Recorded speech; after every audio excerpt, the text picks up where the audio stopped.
welcome guys to Mindset Learn Extra Live. Grade 11s, I hope you guys are ready for a fantastic show because the grade 10 certainly had one. Give you a hug. Okay. You're so Kathy cute. Thank you, Kathy. I enjoyed that. She's so cute. I know you guys are also wanting that hug. Jealous? Kathy, what will we be doing today? We're going to be doing fungi. Now, people, we've done viruses, horrible little yucky things, okay? We then did bacteria, and they're good ones and bad ones. You got the pathogens. Do you remember pathogens? I remember already, Pathogens, yes. and you've got the good bacteria, which we need, otherwise we wouldn't have things like cheese and macho and all those wonderful things.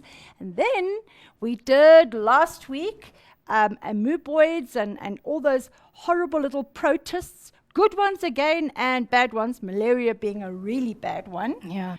You weren't here. I wasn't here for last week. Ty was with me last week. And now we're going to do fungi.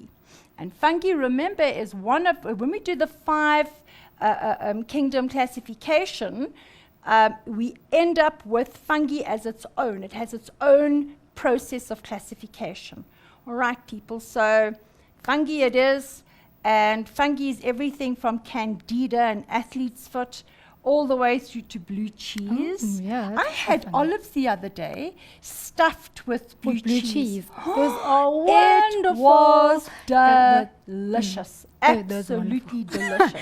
Now we're going to get hungry all over again because I'm Kathy's actually- going to tell us about food. We need food in the studio. I think we need Yeah, food. I think so. We should give a little We must chat actually of talk food to Belinda. We We want should. something like chips or Yeah, some. and those olives, we Yes, should so have we those can- olives so we can nibble on them. All right, people, I think, let's. Yeah, should let we me just start? tell them how they can get hold of us. Okay. Guys, remember facebook.com/Learn Extra and our Twitter account @Learn Extra. Get chatting right away. Any questions that you have, start asking, guys. Get them all in so we can see them as fast as possible and Kathy can get hold of them nicely. So Kathy, over to you. Hey, listen, I don't even have to answer them because Katlecho's so into this whole life sciences and she's so excited about these plants and things that we're doing. She can answer your questions for you. I'll Because try. just now, as I was going through stuff with the grade 10s, she'd say, if I'd say cases, meristematic tissue undergoes mitosis, makes new phloem, makes new xylem. So if she had to write your test, I'm sure she'd get 100%, which means I expect you to get 100%. All right. All these slides that we've put on here, I've done with information in a sort of a summarized version so that you guys and girls can download it and have it as a set of notes. So there are things I'm going to skip through and things I'm going to point out and things I'm going to tell you to learn. Make sure you make notes. Alrighty, here we go. First of all, just, you know what? What would life be if we didn't add a couple of nice little twists to it? So with regard to fungi, I've given you some information about Aristotle. Now, Aristotle, he lived a long time ago in 350 BC. And that's when they used to chisel things away in stone, and that's when we say it is written in stone. That's it. But anyway, old Aristotle, he decided that he'd identified fungi. People, important, it belongs to Mycophyta. Okay? Belongs to the kingdom.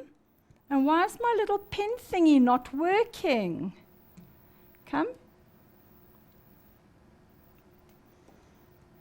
Mycophyta. All right?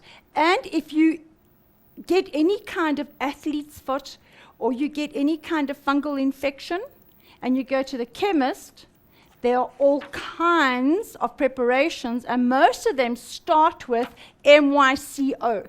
So myco, blah, blah, myco, blah, blah. Why? Because it is for fungus, and fungus belongs to the kingdom Mycophyta, and you must know that. All right, now what have we got? We got mushrooms, yummy. We've got toadstools, not too yummy because they are poisonous. We have molds, which we get on our bread, and we have yeast. And yeast, if we don't have yeast, we can't make bread. So people, mushrooms, toadstools, molds, and yeast. Okay? Your mold fungi, what is their main function is they are decomposers, because as they produce the mold, they decompose that organic substance. Okay, and when we have any organism that lives on dead organic matter, all right, so it becomes a decomposer, we say that it is saprophytic.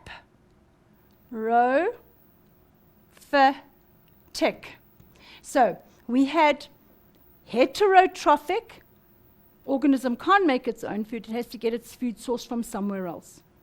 Autotrophic, all your producers, your plants, why? Because they're able to photosynthesize, and when they photosynthesize, they produce their own food, autotrophic. Saprophytic is a form of heterotrophic organisms because they can't produce their own food, but what do? They live on things that are dead, so dead organic matter. Okay, they are not like jackals and vultures, etc. All right, something totally different. Your saprophytes will decompose, take what they want and give the rest back to the soil. Your mold fungi grow on stale bread, cheese, fruit, dead wood, and also in the soil, and they like it when it is dark and warm and moist. Okay, like your school bags, and that's what happens to the sandwiches that your mom makes for you, and you leave in there for 2 or 3 weeks, and then you finally unpack your school bag, and you find this packet with a mushed up sandwich with 25 different shades of greens and browns and greys on it, and also a couple of turquoises. That's the bread mold. All right, so dark, warm, moist place. Okay, here we have now that would be classified as a toadstool, and one can almost imagine a little fairy dancing around underneath here. Okay, it's like Ashton's fairy garden. Okay, then we go down, and there is one kind of mushroom that's a poisonous variety. This is bread mold. So that's your bread mold.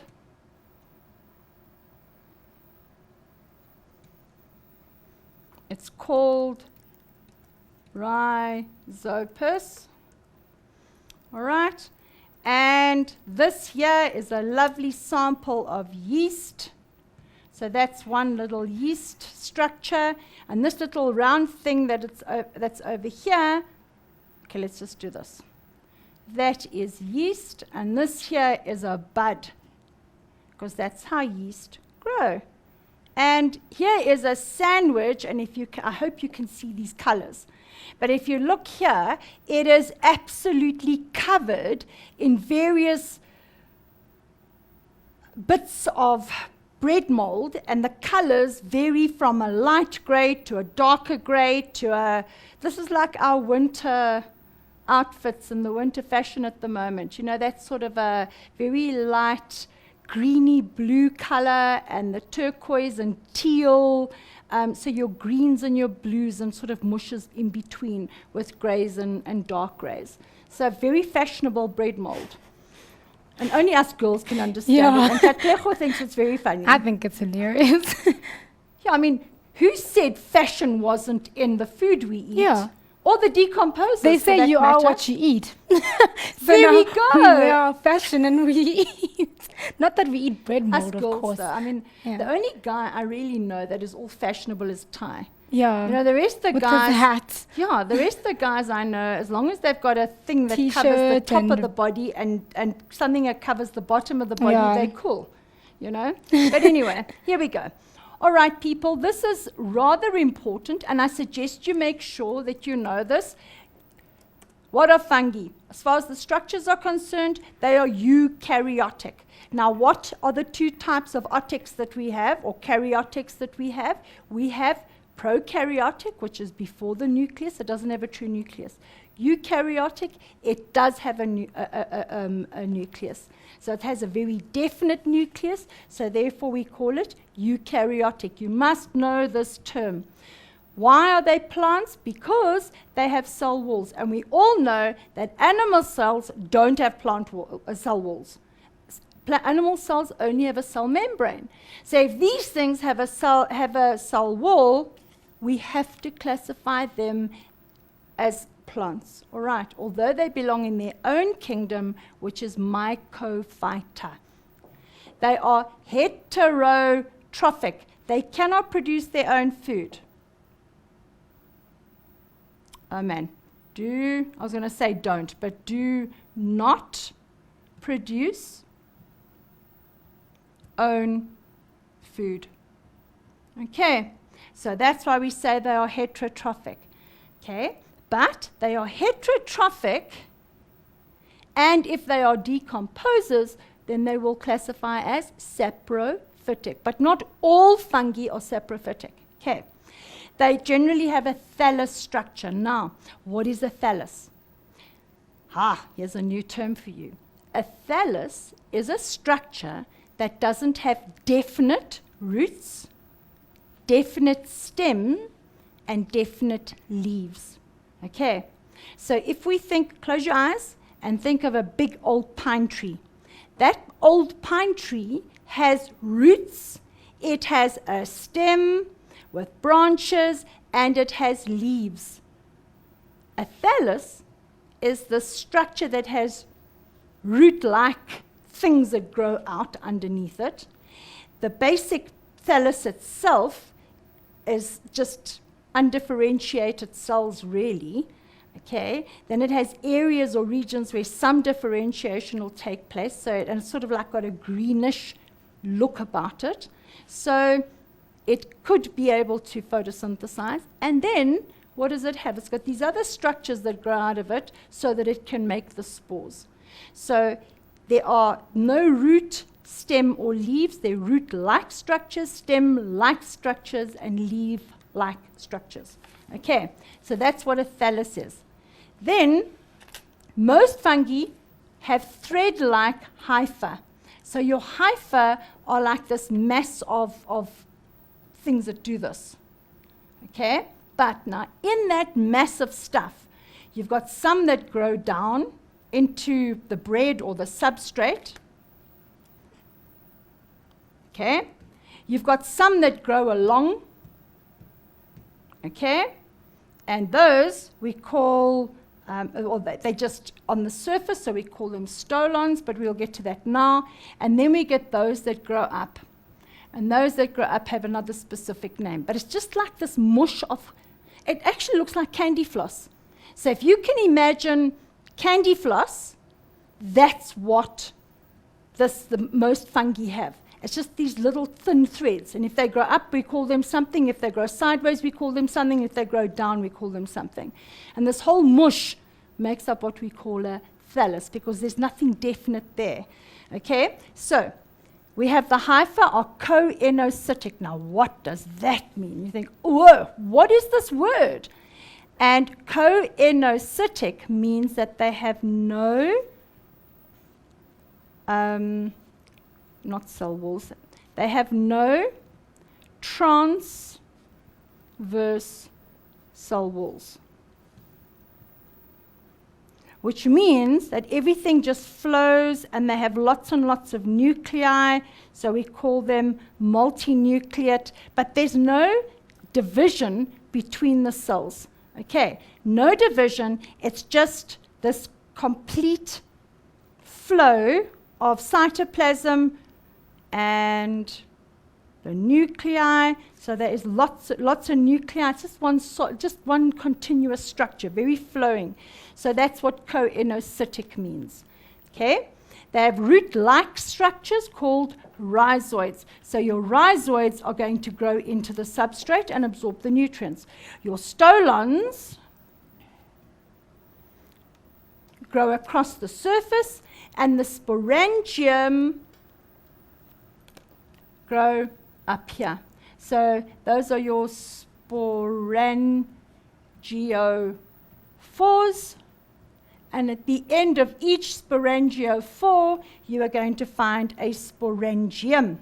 And a sporangium is a structure that is going to, when it bursts, release what? Now look at the word. Sporangium is going to release spore, and we just put an ES there. It's going to release spores. Okay, so we have the thallus. Rhizoids are the root-like structures that grow into whatever it's going to rot. Okay? Bread, substrate. Okay? You've got the structures, the hypha, those little fibers that grow across the top. Those are called stolons, but they're hypha. They all are hypha. The ones that grow down are rhizoids, the ones that grow across are stolons, and the ones that grow up are sporangium. Okay, or sporangiophores, which have a sporangium, which bursts and produces spores. If we have lots and lots of hypha, like candy floss, we call it mycelium. And the whole mycelium mass would be a thallus. Okay? Yeast. Now remember, yeasts are either single cells or they sit together and they have no hypha and they have separate little cells enclosed in a cell wall. And that's important because yeast is still classified as a fungus. Okay, this is the structure of bread mold. Okay, again, this columella is, now remember, all of these root-like structures, the rhizoids, the stolons. What have I just done now? Okay, here are rhizoids. Okay, they're across the bottom. Let's just, all right. They're across the bottom. We have the stolons grow sideways. We have the sporangiophores growing upwards. The end of a sporangiophore, we are going to find the sporangium. The sporangium bursts and spores are released. But remember, they are coenocytic.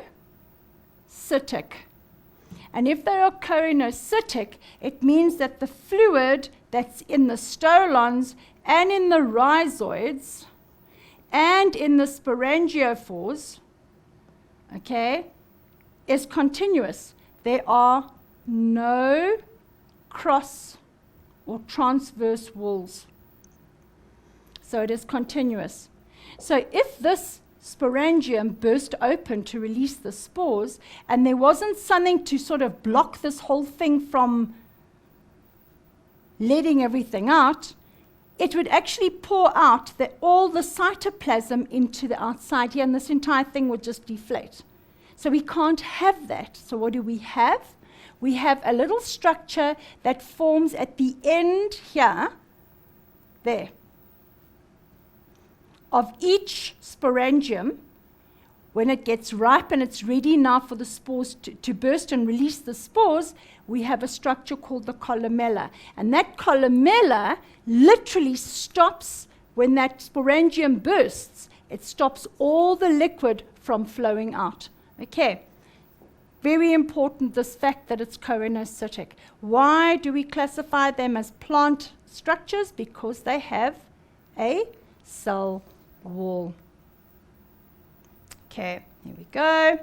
And this is what it would look like in a micrograph. People, you've got to know your micrographs. Let's just get another color here that you're going to be able to do. Let's go with the orange. Okay. This coenocytic structure here, it would clearly be looking up or sideways. I mean, we don't know how this has been taken, but this here would be your sporangiophore. This here is your sporangium. These little round things that we can see all around here, those are the little spores. And this structure that's going all the way along here like that, that would be a stolon. We can't see any rhizoids here. Okay, remember they are coenocytic. There are no cross walls, which means the cytoplasm and the nuclei multinucleate, lots of nuclei, and it flows continuously. Now this is one little yeast cell. Now look at how different the yeast cell is from bread mold, for example, or rhizopus. What do we have here? We're going to have, again, our cell wall, very important, and it's made of cellulose. We have a nucleus, proper nucleus. It's a true nucleus. That's why we call it eukaryotic. It has little oil droplets. Clearly, those little oil droplets are just a way of storing nutrients. We have a vacuole, again, one large vacuole, which will contain cell sap. So together with the cell wall and the vacuole, we know it as a plant cell, the one large vacuole. And then it's got little glycogen granules as well. So this here would be one yeast cell. Now, before we sort of move on to the next slide, what I'd like, I'm going to show you what yeast looks like as a micrograph. But people, try and think about all the things we use yeast for. Okay? And I want you to give Katleho some feedback via Facebook. I want you to tell her all the different things that you can think of that we use yeast for, and all the yummy things that her and I don't have at the moment, and that we are hungry, so we keep thinking of all these wonderful things, because anything that's made from yeast can be so, so tasty. So that's yeast. And then these are what your little yeast cells would look like. So wherever you see this little structure, you see these little knobby type things. Those little knobby type things, let's go purple. These little knobby type things that are growing off over here, and there's a nice big one over there, and there's a really big one over there. That's when it buds. So we call that budding. And what happens is you've got your little yeast cell, and the mother cell will start to make a little bud, and the bud grows bigger and bigger and bigger and bigger and bigger until it is large enough to survive. The cell wall for the mother closes off. The cell wall for the little baby yeast cell, if we can call it that, or daughter cell is the correct term, closes off here, and this little guy is just going to break off and then be an identical daughter cell. So I think it's quite cute that they can reproduce like that. It's almost like being pregnant, except that you don't have a whole entire other being growing in there, because why? Your yeast cells are just one cell big. Okay? Must we go to a quick ad break, Kathy? I think so, before we go on to reproduction. Yeah, because that gives you guys time to also send us all those yummy things that yeast makes, like Kathy. That is what you asked, hey, Kathy? Yes. Yeah. So, guys, send them through. Make us even more hungry. Yeah, make us hungry. And if you want, you could knock on the studio door and bring us some of those things that you're talking about. That would be fantastic. Have a lovely break, guys. Bye.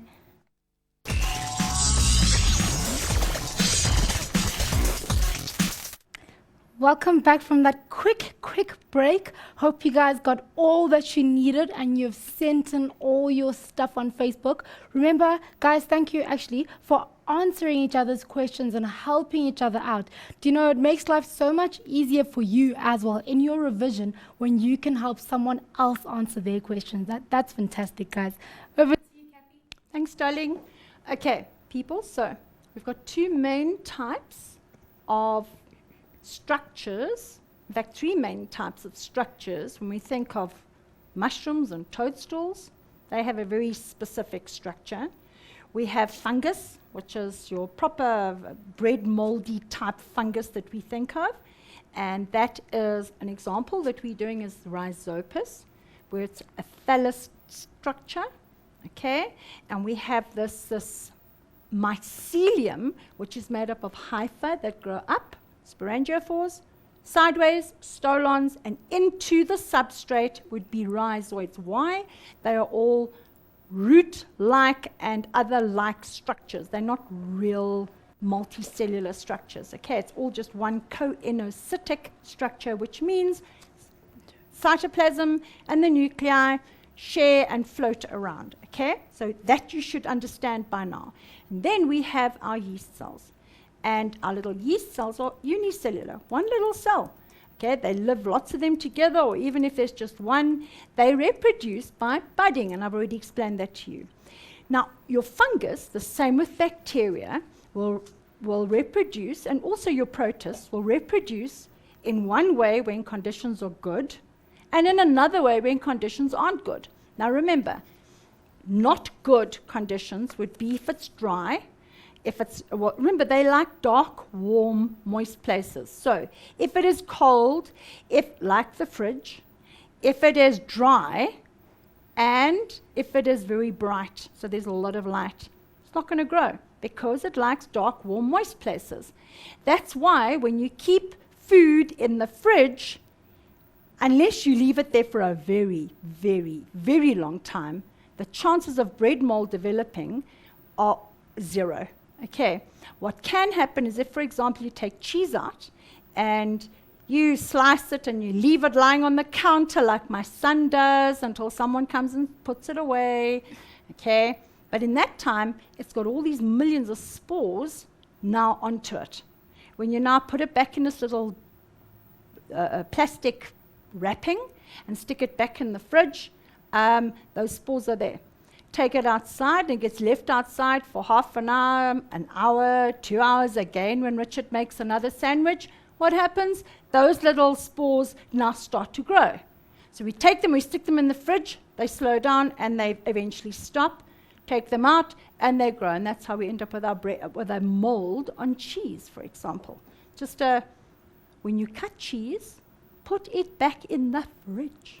Okay, I know guys don't know.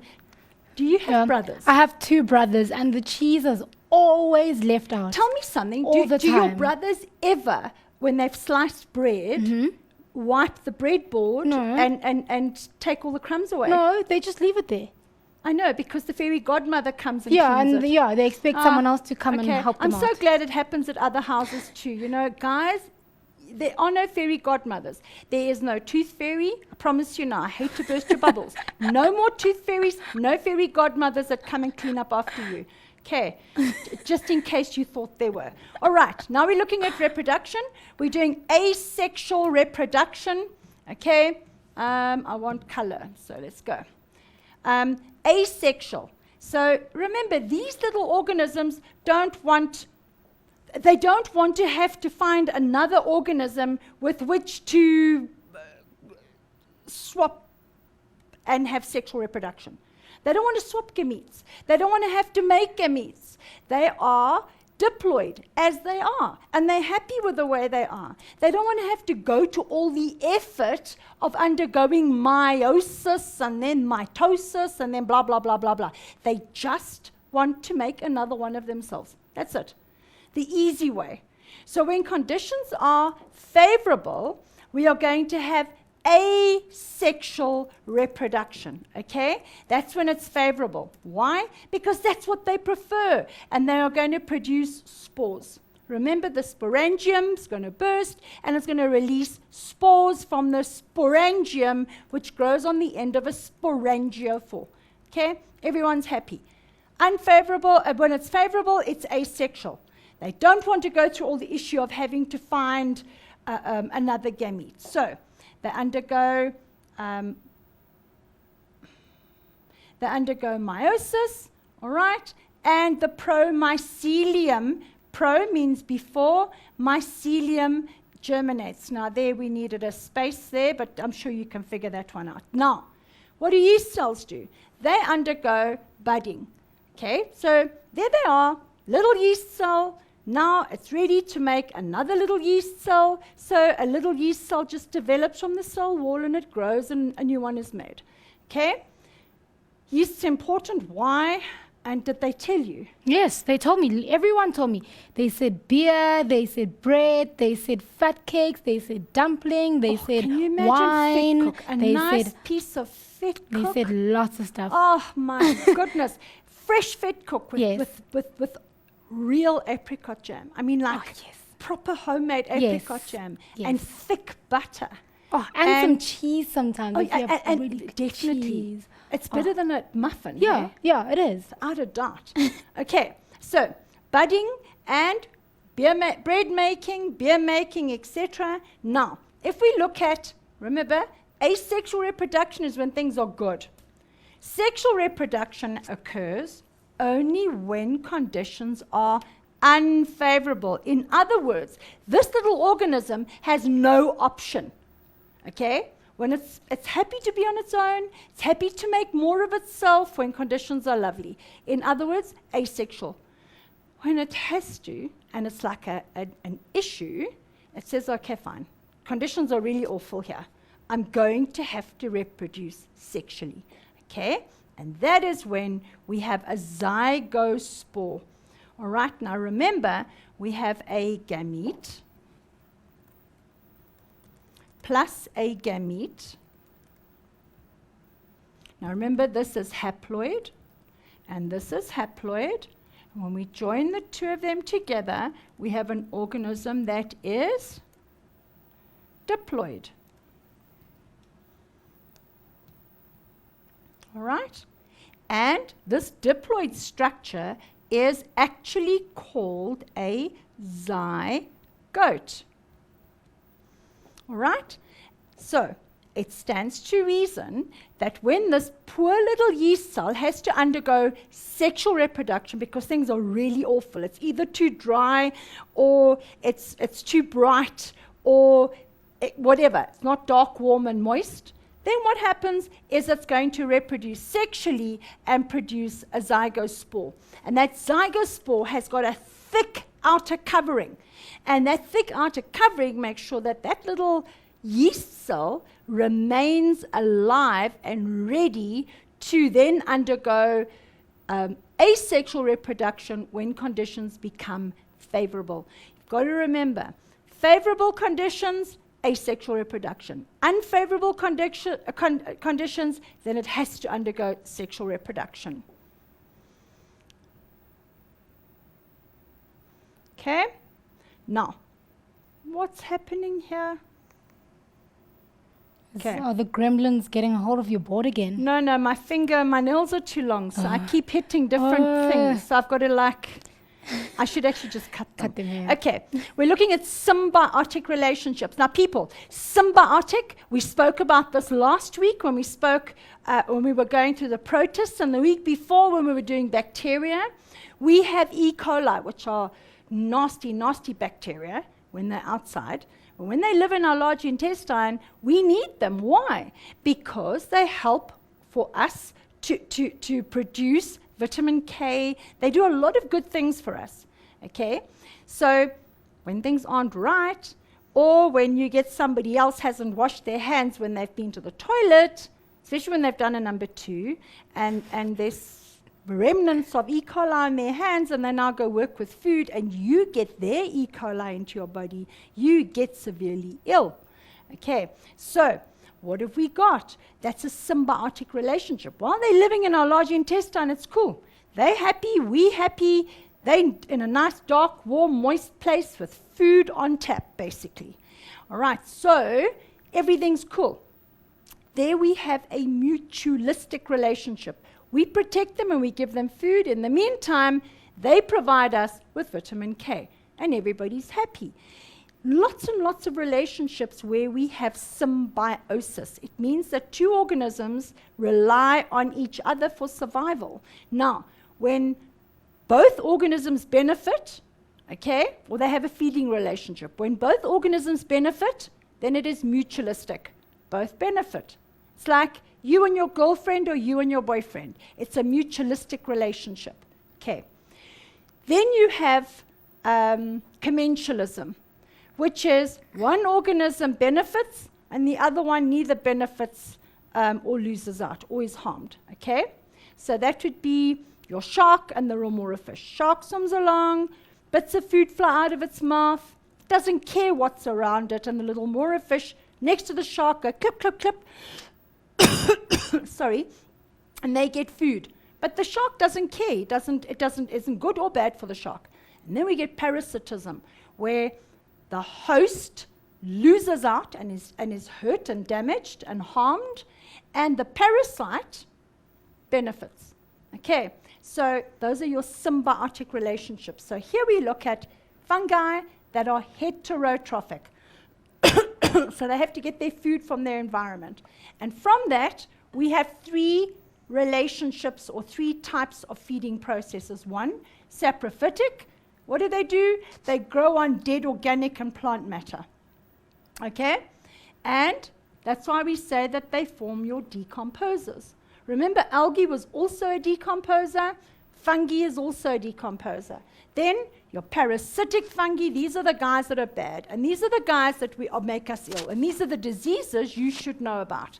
There's blight, there's mildew, rust, ringworm, athlete's foot, thrush in animals and also in humans.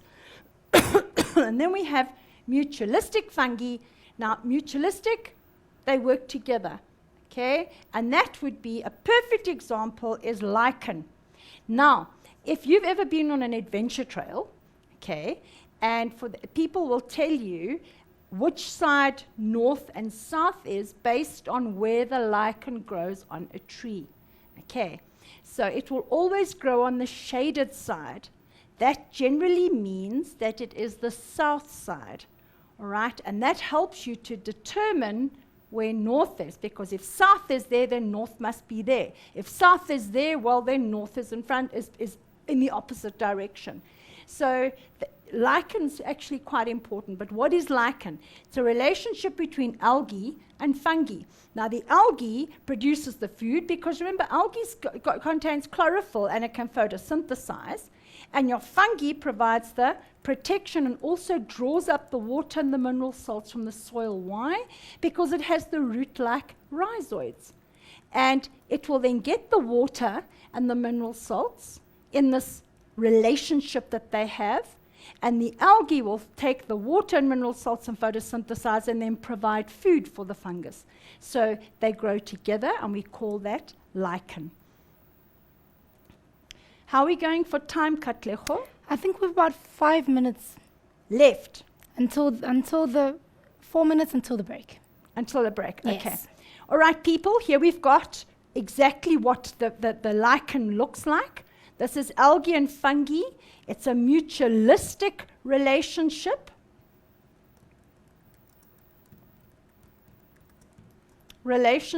Here, and that's what it would look like growing on a rock or on a tree, etc. Okay? Just some pictures so you get an idea, especially for learners that have never seen these kind of things. Here, various cultures of fungus. I mean, if you look at, these are your molds. So they grow them in a substance called agar solution.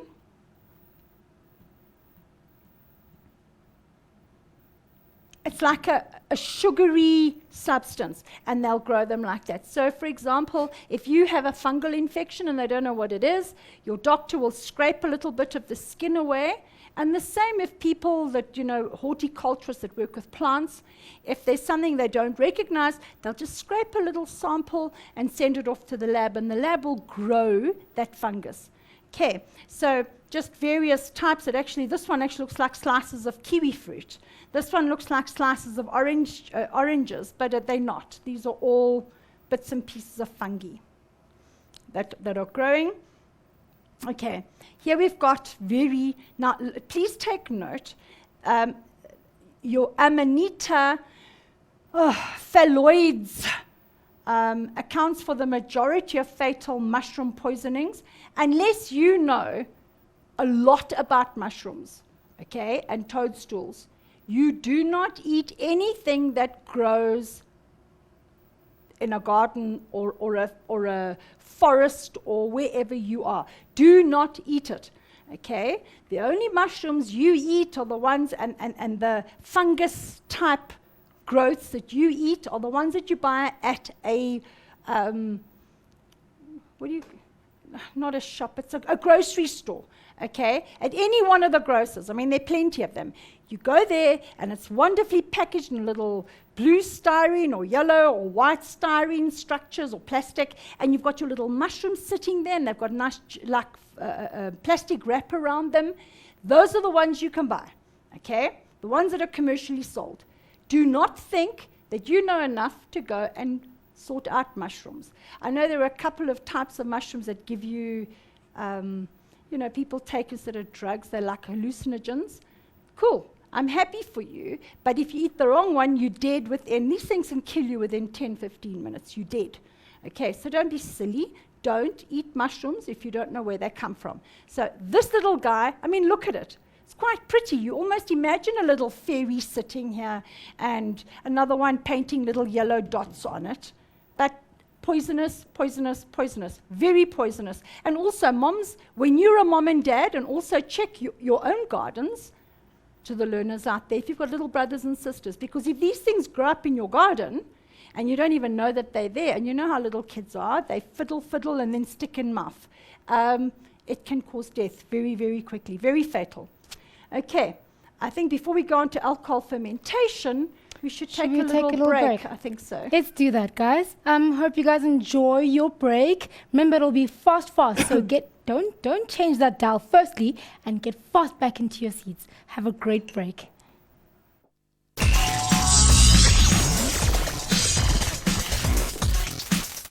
Welcome back, guys. I hope you guys are ready for another session with Kathy. Remember, guys, to start sending in all your questions.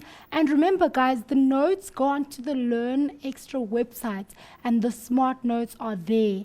And for now, we have the diagrams. And I know you guys are very excited to see all Kathy's diagrams here.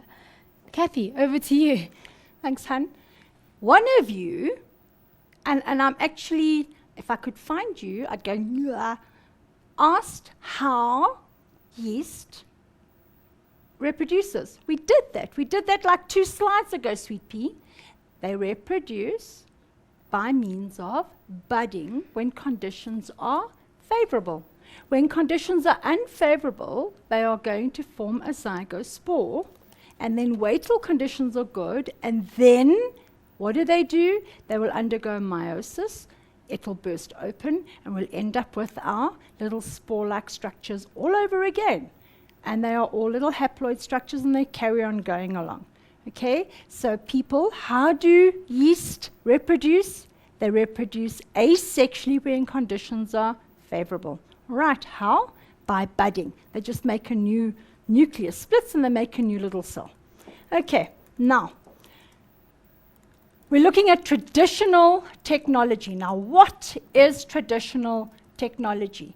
It's the technology that takes place and has taken place for more years than man has walked this planet. Because since man walked this planet, there has been some form of fermentation process that's been used to make an alcohol substance of sorts. Okay? And that's been since forever. All right, so what do? Alcohol fermentation. You take those yeast cells, okay, they contain enzymes that are going to break down the glucose, and if we make sure there's no oxygen available, alcohol and CO2 is going to be produced. Okay, so how does this whole process work? Fermentation process is a form of anaerobic respiration, which we are going to do later this year. What does it produce? It produces any kind of alcohol. So we're going to have beer, spirits, wine, all of it is a form of anaerobic respiration. In other words, anaerobic, aerobic means with oxygen. If it is anaerobic, it is the negative of with oxygen. It is therefore without oxygen. Now, the strange thing is that if you produce any kind of alcohol, you need to have it. The whole process has to be anaerobic. So if you, for example, are making wine and any oxygen gets into that bottle once it's been corked, you end up with vinegar. It's actually very nice vinegar, but it's vinegar nevertheless. Okay, so the alcohol process does not continue. Must be anaerobic. Now, how is traditional beer made? It's brewed by a lot of gogos in South Africa, and it was passed on from a gogo to the child, who then became a mother, who then became a gogo, and they pass it on to their children, and so we carry on. So it's traditional. We call it traditional technology because it's something that's been passed down from generation to generation to generation on how to make proper beer. Now, what happens is they take grains, any grains like sorghum or millie meal, maize, okay, and they mix it with dry yeast. That's the yeast that you buy in a little packet and you pour it into a cup, mug, glass, and mix it with lukewarm water. Okay? Bread, they chuck brown sugar in. More sugar, the sweeter it is, but also the more sugar and more yeast, the more alcohol content. Why? Because the yeast needs the sugar to make alcohol.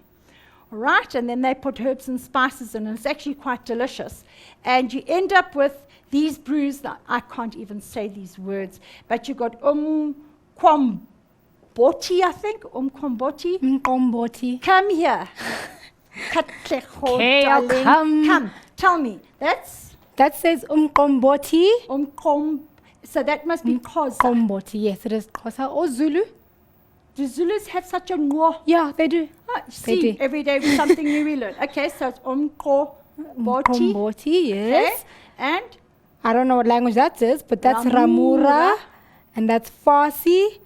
Farsi, that's Changa, that's Tela. okay, And many many other uniquely. There we go. Okay, so umqomboti. That's it. There we go. All right, so those are your traditional beers, people. Very important. Now I love this. This is Maho, and it is, for those of you that have never tasted it, it's got a very fine, it's as if you've taken really fine milli-mill, and that's sort of like, and cooked it, but made it very sloppy. It's very watery or liquidy. And it's got you've tasted Maho. I've taken a long time. Oh no, it's delicious, absolutely delicious. Don't they make them in flavors now as well? I know, but to me that sort of spoils it. But it's honestly very nice. It's got a very unique taste, slightly sourish, but sweet at the same time, if you can imagine that. Delicious, delicious, very refreshing if it's cold. You've taken it from the fridge. It is awesome. Okay, so that's a generic name for many traditional lactic acid fermentation maize drinks. Now, lactic acid comes from milk. Okay, so lactic acid will produce lactose, which you did when you were in grade 10. Okay, and the lactose, all right, gets broken up into, come on, think. You've got your lactose, glucose, and think again, come on, galactose. So galactose plus glucose is going to make lactose. So you've got your lactic acid. Okay, we also know it as maho, mahu, and all these different words, which is the whole lactic acid or milk that's fermented. Okay, very healthy. It's also just little bits of stuff that I picked up here. It's also known as an African welcoming drink. Okay, especially if there are traditional events. And then you've got, it's non-alcoholic, and by the time you drink it, it's no longer dairy, because all that lactose and everything else has been broken down, so it's no longer there. Okay, very nutritious. During the brewing process, it's boiled or it's brought to a high temperature and then allowed to cool, and that's how it's made. Right?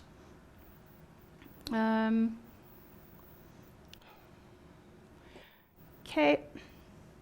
That's just a carton that I found on the internet.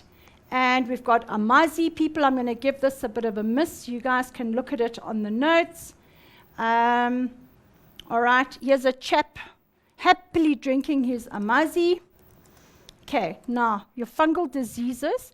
Please remember that any fungal disease, those hypha, are now going to go into the tissue of the host. Okay, and it literally starts to digest the cells, and that's what makes the sores that we see. So in plants, you must know this. Okay, the kinds of, we have our parasitic fungi, and those parasitic fungi are your blight. In Scotland, years ago, it was an Ireland, either Ireland or Scotland, it was Ireland. They had the potato blight, which destroyed an entire lot of potatoes, and the people almost starved to death because that was like their staple diet. So blight, very bad. Mildew, you'll see on some plants when the leaves get like a moldy look about them, that's mildew. And then rust is like red spots, okay? And your biotechnologists, what do? They've developed all kinds of varieties that can resist the fungal infections. If not, you use a fungicide to kill them. Okay, and I think I'm running out of time here, but okay. This here would be what the rust looks like. That's potato blight and athlete's foot. Okay, athlete's foot, please remember athlete's foot and ringworm. It's caused by a fungus. And what it does is it attacks the cornified layers, okay, grows into there, and it causes the most horrendous infection. How do you fix it? Fungal treatment. How to prevent it? Make sure you wash properly and you use antiseptic. And yeah, that's about as far as I'm going to get today. So tried my best, almost finished. Katlego. Awesome. I know you guys had a fantastic show. Remember that the video is up, guys, of the 10,000th hit. So make sure you watch that.